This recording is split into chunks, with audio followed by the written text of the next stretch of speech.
नमस्ते दोस्तों। स्टूडेंट्स के लिए बहुत ही सकारात्मक वाक्य है कि राह संघर्ष की जो चलता है वही संसार को बदलता है। जिसने रातों से है जंग जीता, सुबह सूर्य बनकर वही चमकता है। स्टूडेंट्स के लिए बहुत ही अच्छा एग्जाम्पल है कि जो भी व्यक्ति आगे बढ़ना चाहता है या फिर यूपीएससी या फिर स्टेट पीसीएस निकालना चाहता है, उसे बहुत ही समस्याएं होती है। खासकर वे जो ऑलरेडी जॉब कर रहे होते हैं 10 लाख 20 लाख या फिर करोड़ों का जॉब अगर छोड़ के आते हैं, वो अपने लग्जरियस लाइफ को छोड़ कर आते हैं और एक टिफिन में दाल और चावल लेते हैं। मुखर्जी नगर का यही कहानी है। मुखर्जी नगर हो या फिर कलोरबाग हो, दोनों जगह यही सेम स्थितियां हैं।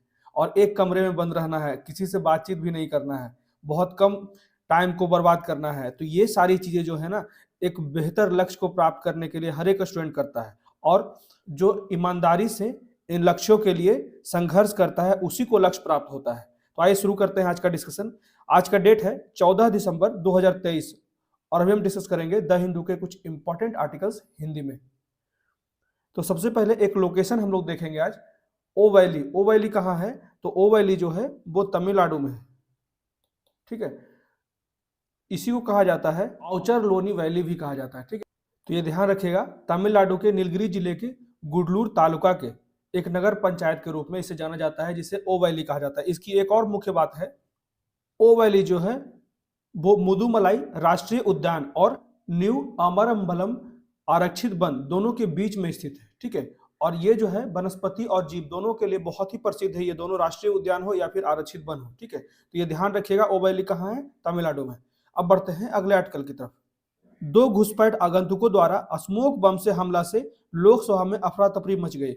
इस बार अभी ही संसद में हमला हुआ है कल के दिनों में, जो लगभग पहले जो हुआ था 13 दिसंबर 2001 में हुआ था, और उसी के 22वें सालगिरह के दिन फिर से संसद में हमला हुआ। 6 अपराधियों ने मिलकर यह कार्य को अंजाम दिया था, जिसमें 5 पकड़ा जा चुका है। ठीक है, और सभी पे यूएपीए मतलब कि अनलॉफुल एक्टिविटी प्रिवेंशन एक्ट के द्वारा अनेक प्रकार की धाराएं लगाई गई है। तो इसको भी हम लोग विस्तार से पढ़ लेंगे कि यूएपीए क्या होता है, अनलॉफुल एक्टिविटी एक्ट क्या होता है। यूएपीए जो है 1967 में पारित किया गया था। ठीक है, तो इसके बारे में बारीकियों से जान लें, क्योंकि यूपीएससी जो है इसी तरह से क्वेश्चन ढूंढ ढूंढ के पीटी या मेंस में बनाता है। ठीक है, यूएपीए से संबंधित एक एमसीक्यू भी मैं लेकर आया हूं, इसलिए इसको ध्यान से देखिएगा। उसके बाद अगला आर्टिकल जो है कृत्रिम बुद्धिमत्ता पर नई दिल्ली घोषणाओं को अपनाया गया है, मतलब कि new Delhi declaration on artificial intelligence adopted. तो ये जो अभी जीपीएआई शिखर सम्मेलन 2023 हुआ है, उसमें जो है नई दिल्ली घोषणा को अपनाया गया है कृत्रिम के लिए, कृत्रिम आर्टिफिशियल इंटेलिजेंस के लिए। ठीक है, तो ये बहुत ही महत्वपूर्ण उपलब्धि है भारत के लिए। तो इसके बारे में भी हम लोग विस्तार से पढ़ेंगे, इससे क्या क्या फायदे हो सकते हैं जो नई दिल्ली डिक्लेरेशन है, और किस तरह से ये कार्य करता है। यह जो है कृत्रिम बुद्धिमत्ता मतलब कि एआई के जिम्मेदार विकास और उपयोग को इस तरह से निर्देशित करने के लिए स्थापित किया गया एक अंतर्राष्ट्रीय पहल है। ठीक है, यह एक अंतर्राष्ट्रीय पहल है जो मानवाधिकारों और इसके सदस्यों के साथ लोकतांत्रिक मूल्यों के सम्मान को भी बनाए रखने का कार्य करता है। ठीक है, और इसमें मुख्यतः ये जो है आर्टिफिशियल के जो दुष्परिणाम है उसके बारे में भी डिस्कशन किया जाएगा, जिससे कि उससे भी निपटने में सक्षम हो सके। उसके बाद अगला आर्टिकल जो है, केरल राज्य ने सुप्रीम कोर्ट में कहा कि केंद्र जो है वो केरल को वित्तीय संकट की ओर ढकेल रहा है। मतलब कि ऐसा कहा जा रहा है कि पिछले वर्षों से लगभग 26,226 करोड़ रुपए का भुगतान जो है वो केंद्र द्वारा केरल को नहीं किया गया है, इसी का डिमांड किया जा रहा है। तो कहा जा रहा है कहीं ना कहीं ये फेडरलिज्म का, संघवाद का उल्लंघन है। ठीक है, तो इसको भी हम लोग विस्तार से पढ़ेंगे क्या है मामला। तो आइए शुरू करते हैं। सबसे पहले एक लोकेशन जो हम लोग बात कर रहे थे ओ वैली की, ओ वैली जो है वो तमिलनाडु में है। तो याद रखिएगा, भारत के तमिलनाडु राज्य में नीलगिरी जिले के गुडलूर तालुका में एक नगर पंचायत है। यह नाम जो है वो जेम्स ऑचर लोनी के नाम पर एक पुराने नाम का संकुचन है, जिन्होंने क्षेत्र में कॉफी की बागान स्थापित की थी। तो ठीक है, ओ वैली जो है वो इन्हीं ने रखा था, जेम्स ऑचर लोनी। यह पंचायत क्षेत्र जो है वो खूबसूरत पहाड़ों से घिरा हुआ है और पहाड़ों से झरने दृश्य को बहुत ही सुंदर दिखाता है। ओ वैली के रास्ते में इलायची, लौंग, काली मिर्च, चाय और कॉफी के बागान देखकर बहुत ही सुंदर परिदृश्य बनता है।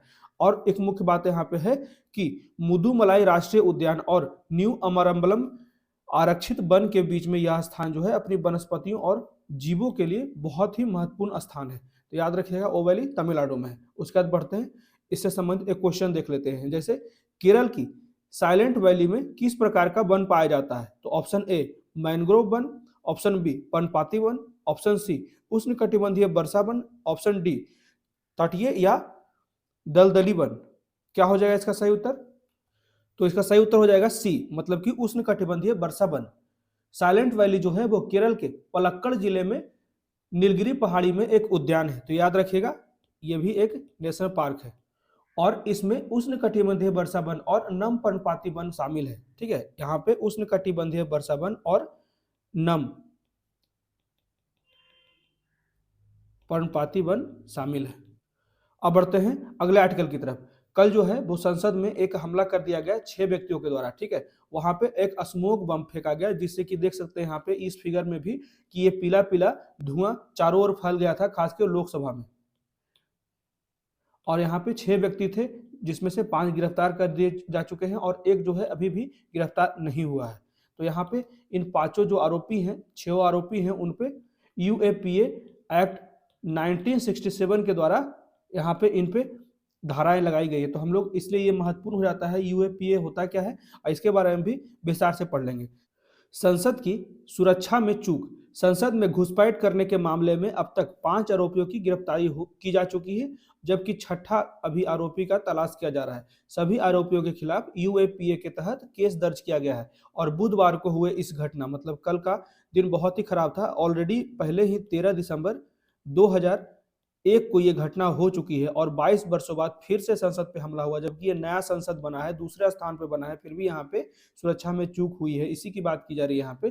ठीक है, इस घटना ने 22 साल पहले पुराने जख्मों को फिर से हरा कर दिया। बता दें कि 13 दिसंबर 2001 को संसद पर हमला हुआ था। एक बार फिर संसद को निशाने पर लिया गया। शीतकालीन सत्र के दौरान बुधवार को पार्लियामेंट के अंदर स्मोक बम से हमला किया गया और इस हमले के बाद पूरे सदन में अफरा तफरी मच गया। स्मोक बम से हमले के बाद पूरे सदन में पीले रंग का, देख सकते हैं यहाँ पे फिगर में भी है, पीले रंग का धुआं फैल गया। ठीक है, संसद पर अटैक करने के आरोपों में 4 लोगों को गिरफ्तार कर लिया गया, जबकि एक को हिरासत में अलग से लिया गया। बाकी एक की तलाश अभी की जा रही है। यहाँ पे क्लियर कहा भी चाहता है कि ये लोग स्टूडेंट थे, मतलब कि इन्हें जॉब नहीं मिल रहा था, उसी का गुस्सा निकालने का एक तरीका यहाँ पे इन लोगों ने अपनाया। सभी आरोपियों के खिलाफ यूएपीए के तहत केस दर्ज किया गया है और बताया जा रहा है कि आज गिरफ्तार किए गए लोगों को कोर्ट में भी पेश किया जाएगा।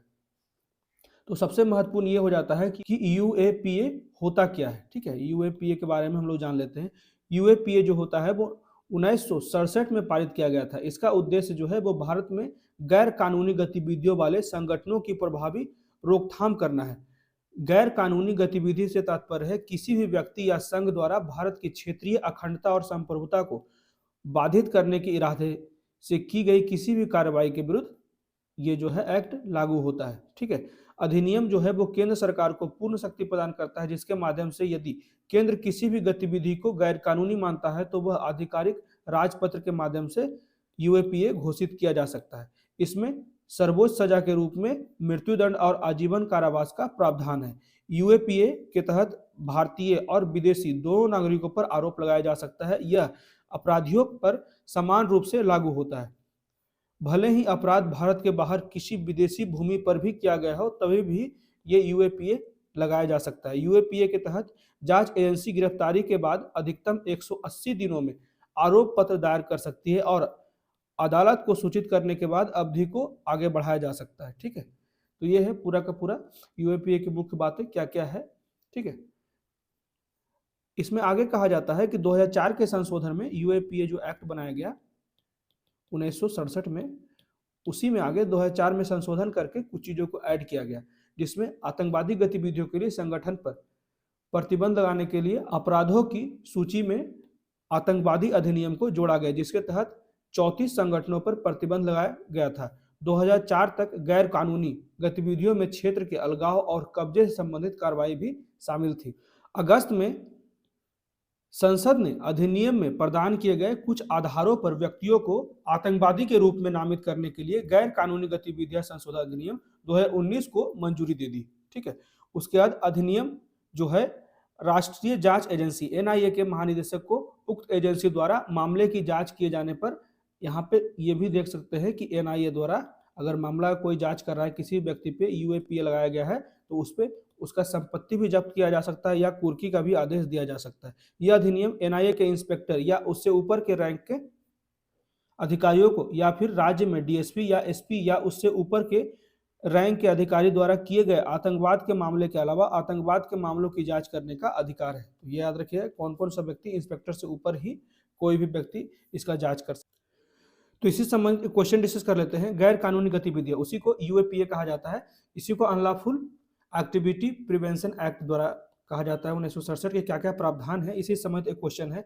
तो पहला स्टेटमेंट है, यह अधिनियम केंद्र सरकार को पूर्ण शक्ति प्रदान करता है जो केंद्र सरकार द्वारा किसी भी गतिविधि को अवैध घोषित किया जा सकता है। दूसरा स्टेटमेंट है, इसके अंतर्गत अधिकांश दंड जो होते हैं वो मृत्यु दंड और आजीवन कारावास का प्रदर्शन करते हैं। और तीसरा स्टेटमेंट जो है, यूएपीए के तहत भारतीय और विदेशी दोनों देशों के नागरिकों को दोषी ठहराया जा सकता है। तो ये तीनों सही है क्योंकि हम लोगों ने अभी पढ़ा है सारी चीजें, ठीक है। इसी के लिए ऐसा सही उत्तर हो जाएगा डी।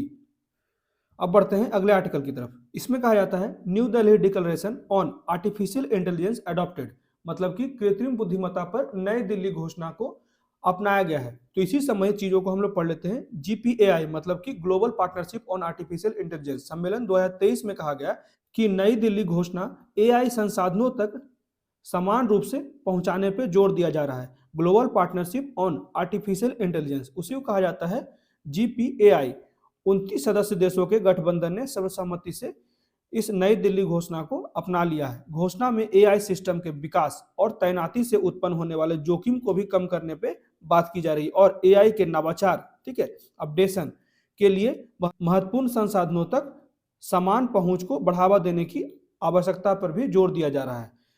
अब देख लेते हैं कि जीपीएआई होता क्या है, मतलब कि global partnership on artificial intelligence होता क्या है। तो यह कृत्रिम बुद्धिमत्ता एआई के जिम्मेदार विकास और उपयोग को इस तरह से निर्देशित करने के लिए स्थापित एक अंतर्राष्ट्रीय पहल है, ठीक है, इंटरनेशनल इनिशिएटिव है जो मानव अधिकारों और इसके जो सदस्य हैं 29 सदस्य हैं के साझा लोकतांत्रिक मूल्यों का सम्मान करता है।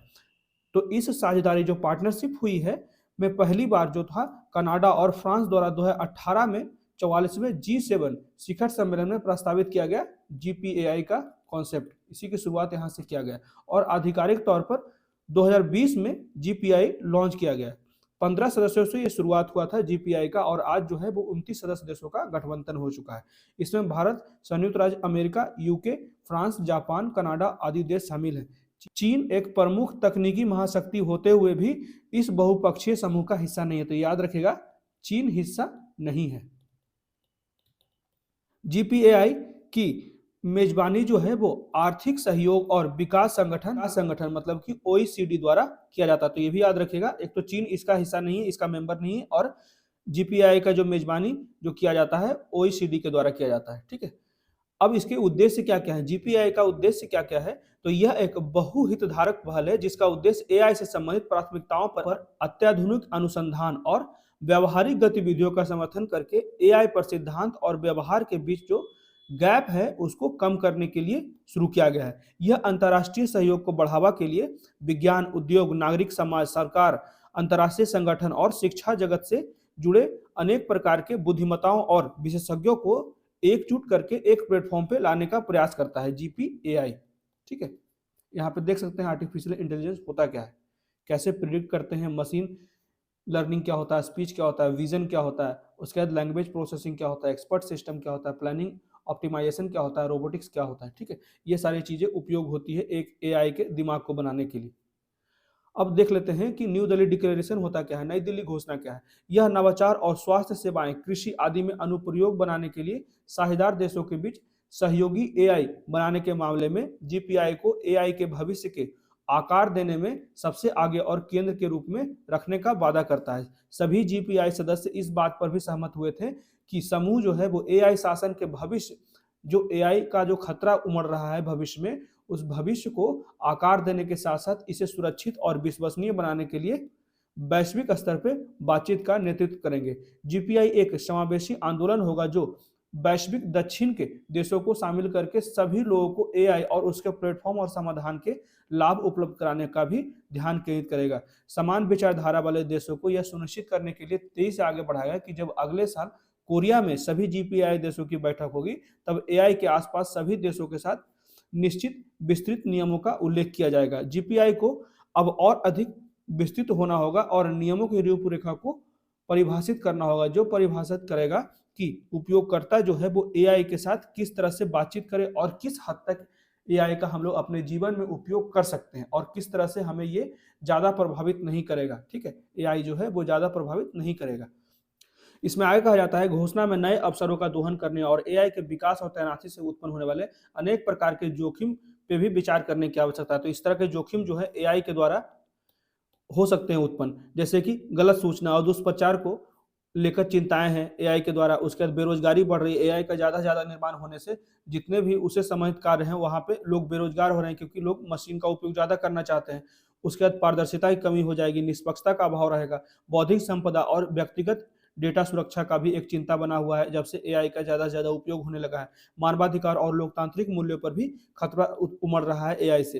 तो घोषणाओं में संसाधनों तक न्याय संगत पहुंच की आवश्यकता को भी स्वीकार किया गया है, जिस पर समाज को प्रतिस्पर्धी एआई समाधानों से लाभ उठाने और निर्माण करने के लिए विचार किया जाना चाहिए। अब देख लेते हैं इस नई दिल्ली डिक्लेरेशन का क्या महत्व है। तो पहली बार था जब समूह के सदस्य जो थे वो चैट जीपीटी और गूगल बोर्ड जैसे जनरेटिव एआई प्लेटफॉर्म के सामने आने के बाद मिल रहे थे, जिससे कि एआई के आसपास की बातचीत मुख्य धारा में आई।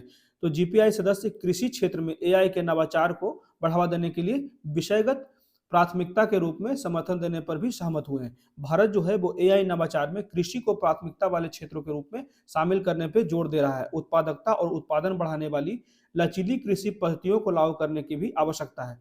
वहीं सस्टेनेबल डेवलपमेंट, ठीक है, टिकाऊ खाद्य उत्पादन प्रणालियों को सुनिश्चित करने और जलवायु परिवर्तन के समन, अभी हम लोगों ने 2 लेक्चर पहले पढ़ा है, ठीक है, मिटिगेशन और एडेप्टेशन। जिन लोगों ने नहीं देखा इसका जिसका कॉन्सेप्ट क्लियर नहीं है, वे जाकर 11 दिसंबर का लेक्चर सुन सकते हैं, ठीक है, जिसमें मैंने बहुत ही अच्छे तरीके से मिटिगेशन और एडेप्टेशन के बारे में बताया है। ठीक है, तो यहाँ पे वही बात की जा रही है, जलवायु परिवर्तन के समन और अनुकूलन के लिए क्षमता को मजबूत करने के लिए जोखिम आनुपातिक भरोसेमंद एआई अनुप्रयोग का विकास और उन तक पहुंच को सुनिश्चित किया जाए। ठीक है, उसके बाद भारत के लिए जो नई दिल्ली डिक्लेरेशन है उसका क्या महत्व है। तो भारत के लिए भी एक महत्वपूर्ण जीत है, जिसने एआई सिस्टम के निर्माण के लिए एक सहयोगात्मक दृष्टिकोण की वकालत की, क्योंकि वह दुनिया भर में डिजिटल पब्लिक इंफ्रास्ट्रक्चर के नए मॉडल को आगे बढ़ाने की बात की जा रही है और सदस्य देशों की कंप्यूटिंग क्षमताओं तक पहुंच से नई दिल्ली की एक संप्रभु एआई प्रणाली बनाने की योजना को भी बढ़ावा मिलेगा, जो इस क्षेत्र में मुट्ठी भर विदेशी कंपनियों के प्रभुत्व का मुकाबला करने के लिए भी महत्वपूर्ण है। ठीक है, जो मतलब कहा जाता है जो साइबर अटैक्स भी हो रहे हैं उससे भी मुकाबला करने के लिए ये महत्वपूर्ण है कि ये जो साझेदारी हो रही है इससे हम अनेक प्रकार के जोखिम से भी निपटने में कामयाब हो गए। अब बढ़ते हैं अगले आर्टिकल की तरफ। इसमें कहा जाता है कि राज्य ने मतलब कि केरल राज्य ने सुप्रीम कोर्ट में कहा कि केंद्र जो है वो केरल को वित्तीय संकट की ओर ढकेल रहा है। तो इसके बारे में पूरा मामला जान लेते हैं। बहुत सालों से बहुत ज्यादा पैसे जो हैं अभी केंद्र सरकार के द्वारा नहीं दिए गए हैं केरल को। तो केरल का जो योजना है वो कहीं ना कहीं रुक चुका है, तो इसी के लिए यहाँ पे सुप्रीम कोर्ट में गया है केरला सरकार। तो इसी के बारे में जान लेते हैं। अनुच्छेद 131 के तहत दायर याचिका में 27 मार्च और 11 अगस्त 2023 को केंद्रीय वित्त मंत्रालय की ओर से जारी पत्रों का हवाला दिया गया और आरोप लगाया गया कि मुक्त बाजार सहित सभी स्रोतों से सकल ऋण लेने की क्षमता पर सीमा लगाकर, ठीक है, केंद्र अनावश्यक हस्तक्षेप करने का प्रयास कर रहा है। ठीक है, केरल सरकार ने आरोप लगाया कि केंद्र सरकार राज्य के वित्त में हस्तक्षेप कर रही है। उसने राज्य की सकल ऋण सीमा पर सीलिंग लगाए जाने के खिलाफ सुप्रीम कोर्ट में याचिका दायर की। इसमें कहा गया कि राज्य में वित्त से जुड़े विषयों पर नियम बनाने का एकमात्र स्वायत्त और पूर्ण अधिकार केवल केरल सरकार को है। वह संविधान में अधिकार दिए गए हैं। तो बताया गया कि राज्य को बीते वर्षों पिछले वर्षों का लगभग 26,226 करोड़ का भुगतान अभी भी नहीं किया गया है और केरल का ये मांग है और ये जो पैसे हैं इस साल 31 अक्टूबर तक लंबित हो चुका है। ठीक है, तो इसी की बात यहाँ पे की जा रही है। तो वित्तीय संकट को टालने के लिए तत्काल भुगतान की आवश्यकता है, जिससे कि जो कल्याणकारी योजनाएं हैं सरकार की, राज्य सरकार की, उसको चलाते रहने में समस्या उत्पन्न न हो। तो ऋण पर सीलिंग से राज्य पर एक गंभीर वित्तीय संकट को टालने के लिए यह भुगतान तत्काल ही आवश्यक है। याचिका के अनुसार केंद्र की कार्यवाही जो है वो संविधान में निर्धारित संघीय ढांचे का उल्लंघन करता है। तो केंद्र में इसी की बात की जा रही है कि कहीं ना कहीं फेडरलिज्म का जो है उल्लंघन हो रहा है। यहाँ पे केंद्र जो है वो लगातार जो है राज्यों की नीतियों में हस्तक्षेप कर रहा है। तो केरल में ऋण पर सीलिंग या ऋण सीमा तय करने के लिए वित्तीय जवाबदेही अधिनियम 2003 बना हुआ है। बजट और घाटे की भरपाई के लिए ऋण लेकर संतुलन बनाना राज्य का काम है। अगर वह जरूरी ऋण नहीं लेगा तो वित्त वर्ष के लिए निर्धारित योजनाएं पूरी नहीं कर पाएगा। तो यही बातें थी। अब हम लोग जान लेते हैं जो अनुच्छेद 131 की बात की गई है उसके बारे में। तो भारतीय संविधान का अनुच्छेद 131 जो है वो सर्वोच्च न्यायालय को भारत के संघीय ढांचे की विभिन्न इकाइयों के बीच किसी भी विवाद पर आरंभिक अधिकारिता की शक्ति प्रदान करता है। और विवाद क्या क्या है, जैसे केंद्र तथा एक या एक से अधिक राज्यों के बीच, या केंद्र और कोई राज्य या राज्यों का एक और होना, और एक या अधिक राज्यों का दूसरी ओर होना, दो या अधिक राज्यों के बीच में, या उपरोक्त मामलों में सर्वोच्च न्यायालय को आरंभिक अधिकारिता की शक्ति प्राप्त है, जिसका अर्थ है देश में कोई अन्य न्यायालय इस प्रकार के विवाद का फैसला नहीं कर सकता है। ठीक है, तो यहाँ पे एक अधिकार भी प्राप्त है सर्वोच्च न्यायालय को, आरंभिक अधिकारिता, ये ध्यान रखिएगा, आरंभिक अधिकारिता अनुच्छेद 131 के द्वारा दिया गया है। हम कह सकते हैं कि अनुच्छेद 131 के तहत विवाद के रूप में अर्हता प्राप्त करने के लिए किसी विवाद का संघीय ढांचे की विभिन्न इकाइयों के बीच होना अनिवार्य है। यहाँ पे सिर्फ और सिर्फ संघीय ढांचा बहुत जरूरी है। अगर संघीय ढांचा का मूल स्वरूप प्रभावित हो रहा है तभी 131 के तहत मामला दर्ज कराया जा सकता है सुप्रीम कोर्ट में। अब अनुच्छेद 31 के तहत योग्य मामले क्या क्या है। अनुच्छेद 131 के तहत राज्य सरकार और केंद्र सरकार के मध्य उन विवादों की सुनवाई की जा सकती है जिसमें कानून या तथ्य का प्रश्न निहित हो और जिन पर राज्य या केंद्र के कानूनी अधिकार का अस्तित्व निर्भर करता है। ठीक है, यहाँ पे क्लियर कहा जाता है, अस्तित्व की बात हो रही है, यहाँ संघीय ढांचे की बात हो रही है। और इस प्रकार राजनीतिक भावना से प्रेरित विवाद के निपटारे के लिए इस अनुच्छेद का प्रयोग नहीं किया जा सकता है। यहाँ पे क्लियर कहा गया है, राजनीतिक भावना से अगर प्रेरित कोई मामला है तो उसे इस अनुच्छेद के तहत सुप्रीम कोर्ट में नहीं ला सकता है। वर्ष 2016 में सर्वोच्च न्यायालय ने केंद्र सरकार और राष्ट्रीय राजधानी क्षेत्र मतलब एनसीआर, ठीक है, नेशनल कैपिटल रीजन क्षेत्र दिल्ली के बीच विवाद के मामले पर सुनवाई करते हुए असहमति जताई थी। तो यहाँ पे इस तरह के मामले आने चाहिए जिसमें संघीय ढांचा अगर कहीं ना कहीं उसका मूल भाव प्रभावित हो रहा है तो कोई भी राज्य केंद्र के विरुद्ध जा सकता है सुप्रीम कोर्ट में। ठीक है, तो यह था पूरा का पूरा मामला कि केंद्र सरकार जो है वो कहीं ना कहीं केरल सरकार का बहुत सा वित्तीय आवंटन नहीं कर पा रही है, जिसके कारण केरल सरकार अभी सुप्रीम कोर्ट में गया है। तो ये थे कुछ इंपॉर्टेंट आर्टिकल जो आज के द हिंदू के न्यूज़पेपर में थे। कैसा लगा प्लीज मुझे कमेंट करके बताएं और मेरे वीडियो को ज्यादा से ज्यादा लाइक करें, शेयर करें और मेरे चैनल को सब्सक्राइब करें। Thank you.